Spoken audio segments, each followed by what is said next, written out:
Viewmasters, it's the podcast that we do. Viewmasters, talk about movies that we view. Viewmasters, my friend Eric and me, Joe. Viewmasters, hey, let's start the show. Hey, welcome to the Viewmasters, episode 365, Spirited Away. My name is Eric. My name is Joe. Hello, Joe. Hello, Eric. How are ya? I'm doing all right. How are you? I'm doing all right as well. Excellent. Yeah. We are doing a remote record today. We are out of an abundance of caution. Yes, you went to a super spreader event. Okay, so that was maybe hyperbole. Well, the president almost got shot at the event you went to, right? Yes, it happens. Oh my god, it was so fucking weird. It happened while I was there. And it was just like this weird murmur among the crowd of people. It was so strange. Where were you when that happened? I was asleep. Hell yeah.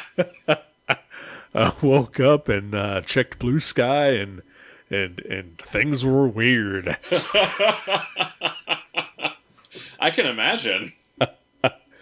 And because it's hard to check out news on Blue Sky, I had no idea what people were talking about. Oh, isn't it wonderful when you just see a bunch of like oblique comments with no context? Yep. It's kind of a fun game to try and figure out what people are talking about. Sometimes. Yeah. But yeah, then I had to go do my own research. Oh. And you decided not to get vaccinated. Exactly. Excellent. I mean, as far as I understand it, that is the outcome of doing your own research, is becoming anti-vax. I just, I don't trust, what that's going to do to my RNA. That's fair. You need that. You need your RNA for stuff. Right? Keep your hands off my ribonucleic acid. And don't even get me started on my deoxyribonucleic acid. You'll pry my DNA from my cold, dead hands. I mean, you literally will. Yeah? And it'll be more of a scraping than a prying. Oh boy, Spirited Away. Spirited Away. What the fuck was this? I have no idea. I can tell you it was 2 hours and 5 minutes long. Yes, it was. It was much longer than I expected it to be. I can also tell you that I did fall asleep during this movie. I definitely did as well. It was fairly early on. Yeah, same. It was for me. It was when she was in the dungeon, furnace, wherever all where the guy with the 8 legs, yes, and all the little dust mite things were. That was when I sort of dozed off. It was shortly after that. I think it was when the girl started like taking her through the palace. Yeah. And like giving her the tour, and that's when I kind of had to pause it and take a quick nap. Yeah, I sort of dozed off, and then I woke up when my partner knocked on the door, because I watched this on the TV in the bedroom. So I was setting myself up. I was laying in bed while I watched this. But I woke up, and the little girl was on an elevator with a large, apparently naked creature. Yeah. I don't know. And Yeah. I was like, what the fuck? I missed something. I mean, not too much, but Not too much. Yeah. And, enough that I felt like I needed to back up and catch up. So. Sure, but also, to be fair, any given scene transition in this movie is like waking up from a fever dream. That's also very true. Holy shit. I feel like My Neighbor Totoro was like, if you liked My Neighbor Totoro, here's that, but dialed up as far as it can possibly go. This movie is bananas. It's insane.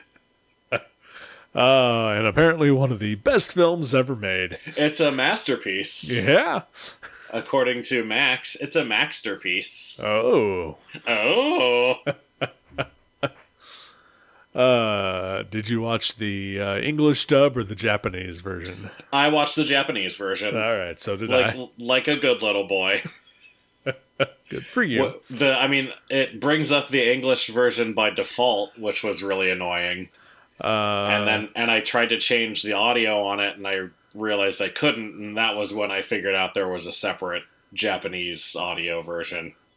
So when I went into the search, it just it gave me both. And apparently 2 live versions that are performed on stage.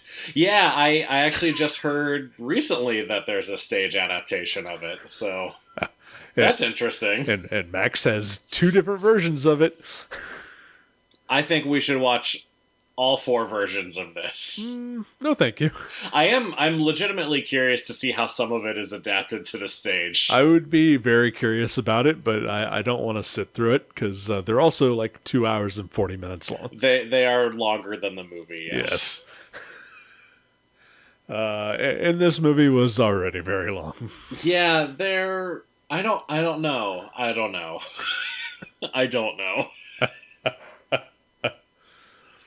Oh boy. So I mean the basic gist is what's her name? Chihiro. Chihiro, thank you. I wanted to say Ichiro, but that's a baseball player. From a long time ago. Yeah. So Chihiro and her family and her parents are moving to a new place. And they don't even get to the new place. Nope. It's on the way to the new place. They stop at what is apparently an abandoned amusement park. Yes. And crazy shit happens while they're there. And that's basically it. Yeah. That is like her parents turn into pigs. And it's basically like a literal ghost town, like a town full of ghosts. Yep. And then it gets weirder from there. Yeah. I mean, I enjoyed this movie, I think.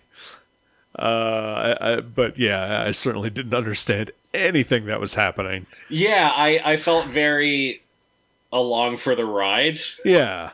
Like, sort of like how I feel when I watch a David Lynch anything. Yeah, that's a I'm very just good comparison. I'm just going to let whatever this is wash over me. Yeah. And also, this has some of the most disgusting things that maybe I've ever seen. It does get pretty gross.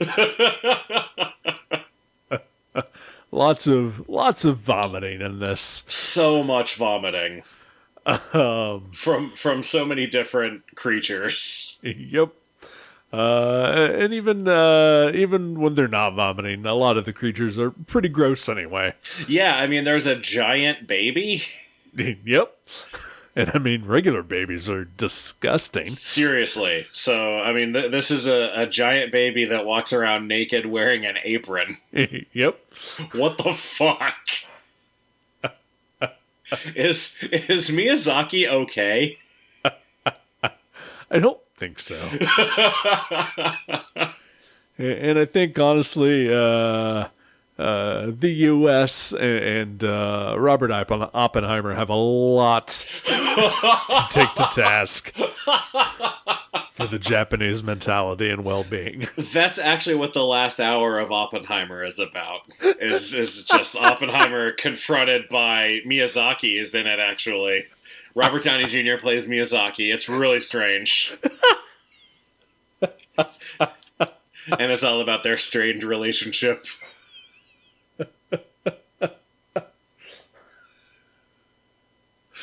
I feel like I could tell you basically anything I wanted to about Oppenheimer because I know you're never going to see it. Yeah, pretty much. I mean, RDJ won the Oscar, so, he puts in a strong performance as Miyazaki. I mean, it's not as bad as blackface, I guess. I don't know. No, I don't know. Yeah. And listen, I know everything that I need to know about Oppenheimer. He made the bomb and he feels bad about it. Basically, yeah. Yeah. He has become Death, the destroyer of worlds. Yep. Yeah. The end. Got that in a pail from the Invisibles. Hey. Oh, boy. Oh, man. Yeah, so I guess, a thing that I did sort of enjoy about this movie is that I never had any fucking clue what was about to happen. Yeah. That is extremely accurate. I don't know how one would predict what was going to happen. Yeah. Because even when I felt like I knew what was happening, I did not know what was happening. Nope. I mean, sort of the through line is that Chihiro is just, a very admirable and idealistic girl who just constantly wants to do the right thing, and that saves her more often than not. Yeah. But it's the everything around her that is happening that is absolute batshit nonsense. I don't even know how to describe anything.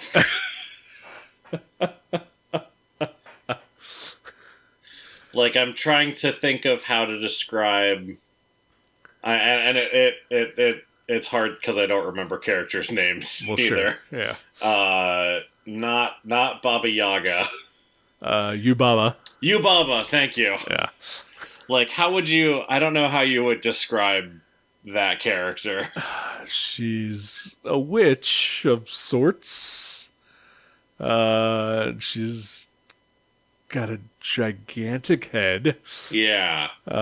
She turns into a bird. She turns into a bird. She apparently is obsessed with wealth.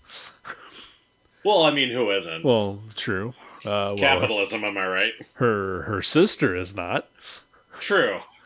Eddie Baba, I think. There is a weird the little girl has to get a job. Yes. In order to stay here. It's a weird message. Like, put this child to work. Otherwise, they're of no use. Like, what's happening here? Yeah. I don't know.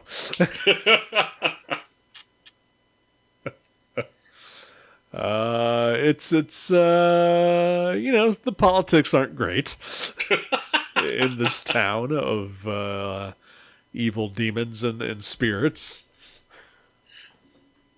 I mean, I do think ultimately it has a greed is bad message. Yes. Yeah. Which is, it's nice. Yeah. The characters who want gold ultimately, I mean, I don't know that they really get comeuppance, but they don't get any gold, so that's cool. Yeah. I mean, they get sort of a punishment, and the power of Chihiro's love redeems everybody. Right. I guess. Yeah. I mean, yeah, I don't know. Because she cares so much that it just expands to everyone around her. I mean, she cares for, is it No Face? The creature with the mask? Yeah. Yeah. Is that his name? Yep, No Face. Like she's nice to him, and that causes problems. Yes. But then she continues to be nice to him, and that fixes problems? Yeah. So I don't know. I don't know what the message is there. Like maybe don't be nice to begin with. Is that it? Well, I think the problem started was when she was nice to him, but then sort of spurned him. Okay. And then he was left to his own devices, and that caused him to become the greedy, eating monster. I okay, that makes sense. Or like he eats the frog, Yeah, and then sort of becomes frog-like. yeah, he does. And does he take on the characteristics of the frog? I don't know. It's possible, because she helps him out, and he then helps her when it comes to bathing the sludge creature. Right. The stink spirit. Yes. And she kind of turns him away when he continues to offer help. And I feel like initially he was still just trying to offer help when he meets the frog, but then eats the frog and sort of takes on his greedy aspects, maybe? Yeah, maybe. I don't know. I do think that makes sense. As much as anything can. I had forgotten that he helps her with the stink spirit. Yeah. Or at least, inadvertently sort of helps her with the stink spirit. Right. See, I thought... Oh boy, that fucking stink spirit. Good lord. Yeah, that was... I mean, I will say this, obviously this movie is kind of a visual marvel. Oh, absolutely. And I really felt the stink coming off of that guy. Yes. Yeah, I don't think smell-o-vision is a thing anymore, but if it was, I could smell that monster. Yeah, it was not pleasant to look at, and the reactions of all the characters around it were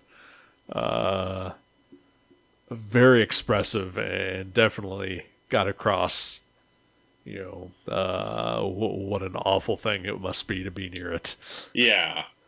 So bravo. But then it turned out not to be a stink spirit? Yeah.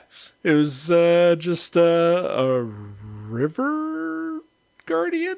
I guess? That had everything stuck inside of it? Pollution? Sure. Is that what that's about? Don't pollute things? I guess, yeah, yeah, don't pollute the rivers. Yeah.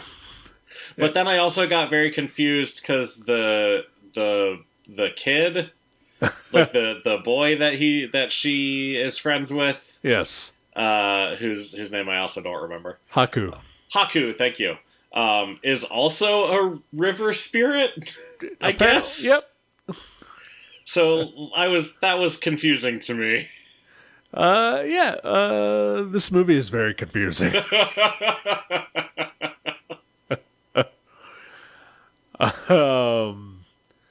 Yeah, and there was... So when they first meet, like, he knows her name already. Yeah. And then when she sort of gets consecrated into slavery... Yeah, good lord. Her name gets taken from her, and she is called Sen.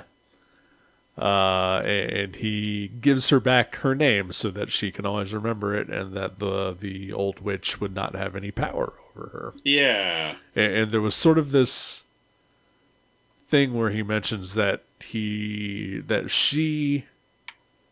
told him her name a long time ago. Yeah. And so I was expecting some sort of, like, I guess when No Face showed up, like that's like the one sort of iconic image from this movie that I think has, like, seeped into,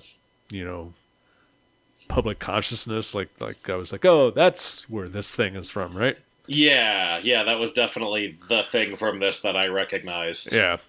And so I had no idea, what it actually was. So I guess because it kept following her and because it kept helping her initially, I thought, is that like her spirit, like after she dies, like, coming back and like sort of setting things in motion for her to do stuff and, Yeah. some sort of like, not time travel per se, but stuff like that. Yeah, no, I definitely get that and can see how you got there. I feel like maybe I had a similar, not quite as fleshed out thought, but I thought there was some sort of connection between. Well, first, like they're crossing the bridge and we see the no face guy, and I thought it was like a Dementor from Harry Potter. Like, oh, that's the guard of the bridge. If it sees her, it's gonna get like capture her or something. Right. So like, yeah, I was trying to make sense of it, but then yeah, once it started like helping her and stuff, it definitely, I thought there was more of a connection between them than just she was nice to it at one point, so it's being nice back. Right. But yeah, it just turns out to not be connected at all. It's just there. Yeah, which is kind of true of a lot of things. Yeah. They're just there. Yeah, and apparently Haku can turn into a dragon, or he is a dragon, or I don't know. And Yeah, I don't know. Are other people? Well, I guess Mubaba? Yubaba. I'm trying. I mean, Yubaba can turn into a bird, right? But Yubaba is also a witch. Yes. And she knows that Haku can turn into a dragon. Are there other people who can turn into other things? I'm not sure.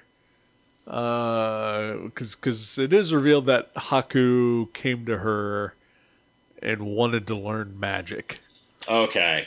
So maybe that was just a thing that he, was taught that he could do later on in life. Okay. I'm not entirely sure. I do think I know there were like 3 or 4 lines that I missed in the subtitles, and I think they were Haku's backstory. So I probably should have gone back and watched those. Yeah, it's fine. But also I was like, at this point, it's probably not going to help make any more sense of anything to me anyway, so why bother? I mean, that's we got each other's backs here. Thank you. I appreciate it. That is primarily what the podcast is for, is just explaining the movie that we watched to each other. Oh, man. Yeah, this you mentioned it already, but man, the animation is so beautiful. Oh yeah, it's gorgeous. This is a gorgeous, gorgeous movie. It was a little wonky at times when there was some CG introduced, but yeah. But otherwise, like all the hand drawn stuff is just amazing to look at. So I did read on Wikipedia a little that while this movie was being made, Pixar got involved. Okay. And worked out a deal where they would release this as an American translation at the same time, which makes a lot of sense because the Pixar lamp has a cameo. I was gonna say, is that why there's a bouncing lamp in this? What the fuck? It has to be, right? And my first thought, not remembering when this movie came out, when I saw that was, oh, Pixar ripped that off. But no, I that has to be, right? It's right? It's iconic. Like before I read that, I mean, immediately I thought of the Pixar lamp.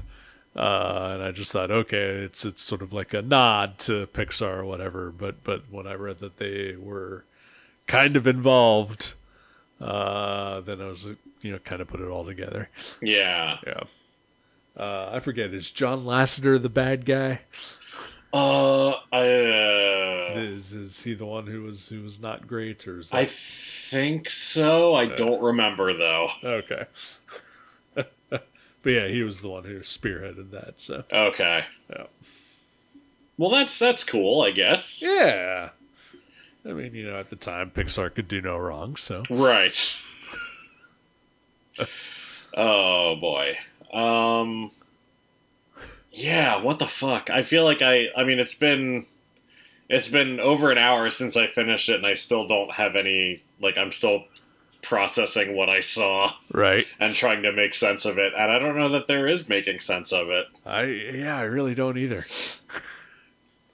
I mean, yeah, like I said, I went to the Wikipedia to see if I could sort of brush up on the plot, maybe,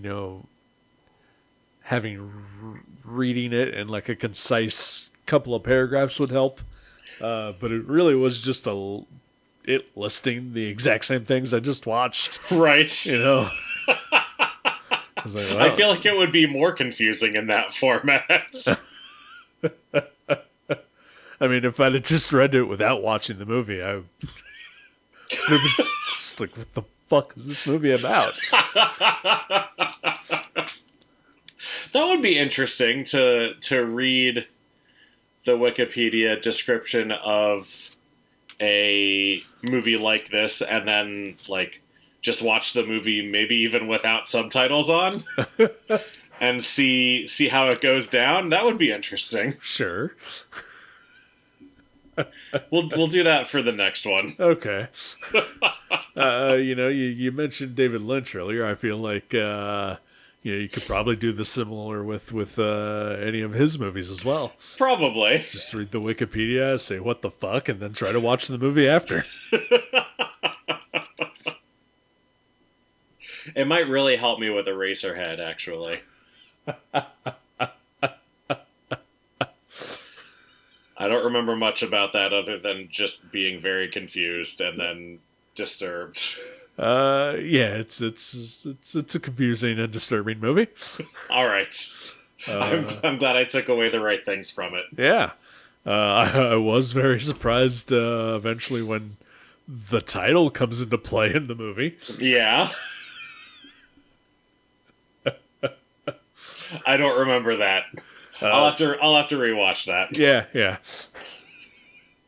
You can also watch What Jack Did on Netflix. That's the one with the monkey, right? Yes, it is. Okay, perfect. I'll do a double feature. And unlike our favorite Englishman, I actually really like What Jack Did. All right, good to know. Maybe you're deranged. It's very possible. Oh boy. Yeah, I really enjoyed watching this. There are parts that made me laugh. There are parts that made me gag. Yeah. I thought that the baby in mouse form was very cute. Yeah, I enjoyed that. I liked that he still kind of had an attitude. Yeah. Even as a mouse. Yeah. And I like that even when he finds out that he can transform back and forth, he still remains a mouse. Yeah. It's nice. Yeah. It makes him easier to transport. Very true. He waits till he gets home. Yeah. To his mom? Yeah? I guess? Or grandma? I think mom, yeah. Okay. Yeah. I don't know. Me neither. Oh, it's weird. It's a weird-ass movie. I would say it's not as... I feel like My Neighbor Totoro was just a very cozy movie. Yeah. And I don't know that this was cozy the way that Totoro was. When you have that much vomit in a movie. Right. But still very watchable. Oh, yeah, absolutely.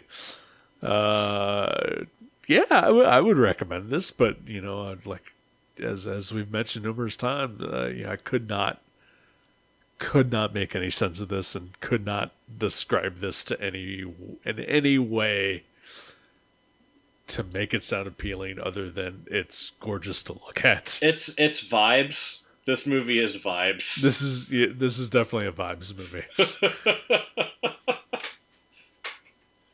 Oh boy. Yeah, I got nothing else. Yeah, me neither. Oh, is anything making you happy this week? Oh boy.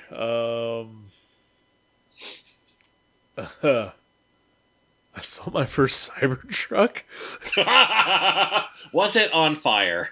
It was not. Okay, well that's a shame. It was raining at a later point, so I'm sure that it was probably in a rush to get home and protected. Oh man, I've seen a few of them. I saw one at the Green, which felt very appropriate. Sure.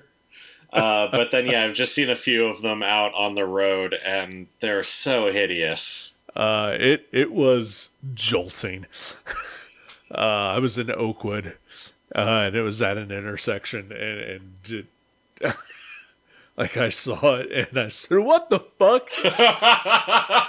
And I just started laughing. I was by myself. I don't care. It was jarring. I saw a thing on Blue Sky today that may or may not have been a joke, but it said something about how raccoons have been damaging Cybertrucks, trying to get in them because they think that they're dumpsters. And that made me laugh a lot. Even if it's not real, it's still very funny. I love it. Yeah, I think that's pretty much it for me on the happiness scale. I mean, that's pretty good. Yeah. You were so excited to see a Cybertruck. I mean, yeah, it was exciting. I hope I never see another one, but, you know. They are out there. They apparently are. For some godforsaken reason, they are out there. It's like an idiot child's sketch of future car. The Colonial Marines come pouring out. Like, it's just too big. Why is it so fucking big? It was shockingly big. Yeah. But also it looks like it can't fit anything in it. Right? Yeah. I don't know where the doors are. I don't know where the trunk is. Nope. I don't know what's happening. That movie belongs in, or that car belongs in Spirited Away. Because I do not understand it. I mean, Elon Musk has Yubaba energy to him. Yeah, I can definitely see that. Oh boy. What about you, sir? Oh, the thing that's making me happy today is not being announced until tomorrow. Okay. But seeing as this podcast will come out in a few weeks, Yes. I will go ahead and tell you what it is. Ooh, I'm excited. DC Comics is announcing Batman and Robin Year One. Oh. A new 12-issue series by Mark Waid and Chris Somney. Nice. And I am beyond excited for that. That is very awesome. Yeah, I mean, I feel like putting Somney on a Batman book after all of his Battober drawings is a real no-brainer. It is shocking to me that hasn't happened before now. Yeah, he hasn't even really done much like cover work or anything with Batman. So, Yeah. like, I feel like he got that on the strength of Battober. I mean, he should get it on the strength of everything he does. Well, yes, that's true. But yeah, so that's being announced tomorrow. I'm really excited about it. Nice. So I'm assuming that's Dick Grayson and that era. Yes. Okay. Yeah. Bruce Wayne and Dick Grayson. It's set like within. It starts within like the first month of their partnership. Okay. So very early on, and it sounds great, and the preview pages look great, and I'm psyched. That is very exciting. I do feel like DC is just plucking projects out of my brain and making them. So it's strange, but I'll take it. Yeah, I mean, yeah, I've had my ups and downs with Wade in the past, but he's been on a real roll lately. So yeah, his DC stuff has been really strong. Yeah. And I was just thinking about Chris Somney the other day because I have the first Black Widow trade paperback, but I can never find the second one. Oh, that's weird. Yeah. I got crap. There's a cat doing things. Oh no. Hang on a second. Okay.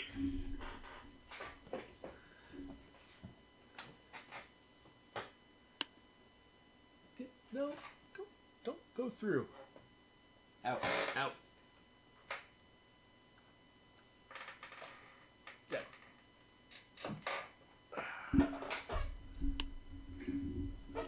All right, yeah, he was just taking a tour of the back of the computer area. Okay. Yeah. Well, that's stressful. Yeah, it is. Black Widow, you can't find the second trade. I cannot, yeah. So if you see it out there anywhere in the wild, let me know.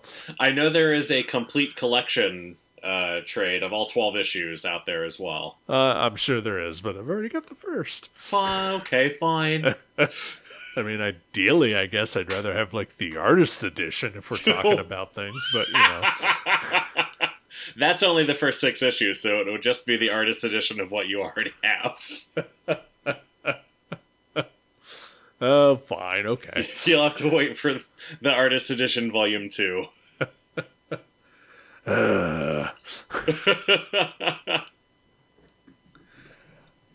All right. Do you have a movie in mind for next week? Oh, boy. Yeah, so I did.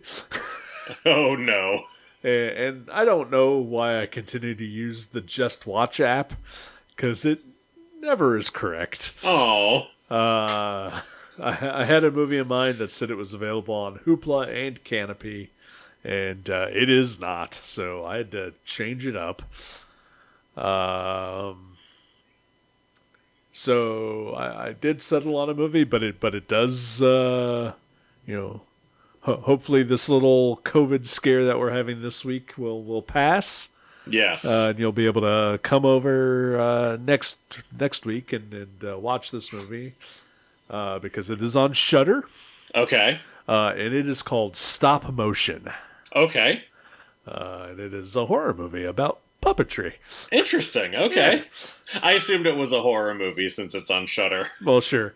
You know, I have watched a couple of movies recently on Shudder that I would really not consider horror movies. I guess that One Cut of the Dead is a Shudder movie, right? And it's still only partially a horror movie. Right.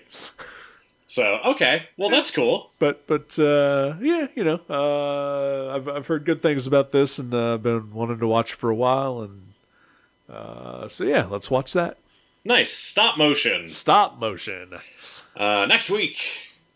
Yep. And until then, keep living your life a quarter mile at a time. Goodbye. Goodbye.